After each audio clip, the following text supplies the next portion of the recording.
نحمده ونصلي ونسلم على رسوله الكريم اما بعد فاعوذ باللہ من الشیطان الرجیم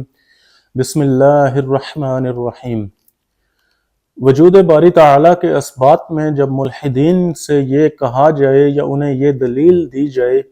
کہ دنیا کی کوئی بھی شے خود بخود وجود میں نہیں آ سکتی، اس کا کوئی نہ کوئی بنانے والا ہے، تو اس پر ملحدین یہ سوال کرتے ہیں کہ اگر کوئی شے خود بخود وجود میں نہیں آ سکتی تو خدا خود بخود کیسے وجود میں آ گیا یا خدا کو کس نے بنایا؟ اس میں ایک چیز کا واضح ہونا ضروری ہے کہ ملحدین کے ساتھ ہمارا بنیادی اختلاف وجود خدا کے بارے میں ہے۔ سب سے اول ملحدین کے ساتھ اس بات کو واضح کرنا چاہیے کہ وجود خدا کا وہ انکار کرتے ہیں یا اقرار کرتے ہیں۔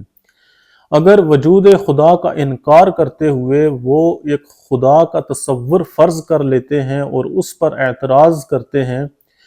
تو ہم ان اعتراضات کا جواب دینے کے پابند نہیں، کیونکہ اگر ملحدین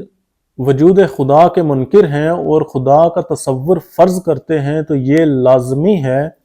کہ وہ اس خدا کا وجود تصور کریں یا اس خدا کا وجود فرض کریں جس کا تصور ہمیں اسلام نے دیا ہے، کیونکہ یہ ہو نہیں سکتا کہ وہ اپنی طرف سے کوئی شے فرض کر لیں اور اس پر اعتراض اٹھائیں اور ہم ان کا جواب دیں۔ ہم اسی تصور خدا پر اعتراضات کے جواب دینے کے پابند ہیں جو ہمیں اسلام نے دیا ہے۔ اس بنیادی بات کو سمجھنے کی ضرورت ہے، کیونکہ ملحدین کے وجود باری تعالیٰ پر جتنے بھی اعتراضات ہوتے ہیں وہ ان کے ایک خود ساختہ تصور خدا پر ہوتے ہیں۔ ملحدین کا یہ سوال عقلی اور منطقی طور پر درست نہیں، کیونکہ کوئی بھی شے یا کوئی بھی ذات بیک وقت خالق اور مخلوق نہیں ہو سکتی۔ اس سوال کا عقلی اور منطقی طور پر غلط ہونا میں چند مثالوں سے واضح کرنا چاہوں گا۔ اس سوال کی مثال ایسی ہے کہ جیسے کوئی شخص یہ کہے کہ اگر چاند اور تارے اپنا وجود رکھتے ہیں تو وہ سورج کے ساتھ دن میں نظر کیوں نہیں آتے؟ یا کوئی شخص بیک وقت زندہ اور مردہ کیوں نہیں ہو سکتا؟ یا کوئی شخص بیک وقت زمین پر اور خلا میں اپنا وجود کیوں نہیں رکھ سکتا؟ یہ دو متضاد اور متناقض امور ہیں جن کا باہم اجتماع یا جن کا باہم ایک جگہ پر اکٹھا ہونا محال عقلی ہے، یعنی کہ ایسا ہونا ممکن نہیں۔ کوئی بھی شخص بیک وقت زندہ اور مردہ نہیں ہو سکتا، نہ ہی کوئی شخص بیک وقت زمین پر اور خلا میں اپنا وجود قائم رکھ سکتا ہے، اور اسی طرح چاند اور تارے دن میں سورج کی روشنی کے ساتھ نظر نہیں آ سکتے۔ یہی مثال اس سوال کی ہے کہ کوئی بھی ذات بیک وقت خدا اور مخلوق نہیں ہو سکتی، کیونکہ جو خدا ہے وہ خالق ہے، وہ مخلوق نہیں ہو سکتا،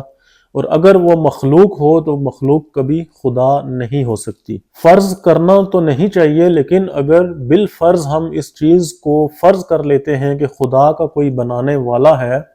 تو جس نے خدا کو بنایا ہے اس کا بھی کوئی بنانے والا ہوگا، آگے اس کا بھی کوئی بنانے والا ہوگا۔ اس طرح یہ سلسلہ ایک غیر متناہی طور پر چلتا ہی چلا جائے گا، جبکہ ایسا ہونا عقلی طور پر درست نہیں، کیونکہ اس کائنات اور ان تمام مخلوقات کا کوئی نہ کوئی نقطہ آغاز یا کوئی نہ کوئی خالق ہونا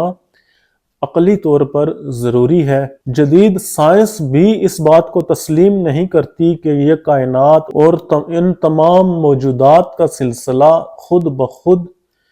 غیر متناہی طور پر چلتا آ رہا ہے، بلکہ جدید سائنس بھی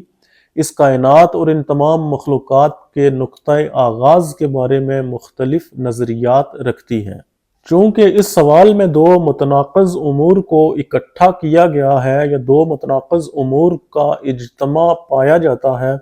اس لیے یہ سوال عقلی طور پر درست نہیں، اور ہم کسی ایسے تصور خدا پر اٹھائے گئے اعتراضات کے جواب دینے کے بھی پابند نہیں جو تصور خدا ہمیں اسلام نے نہیں دیا،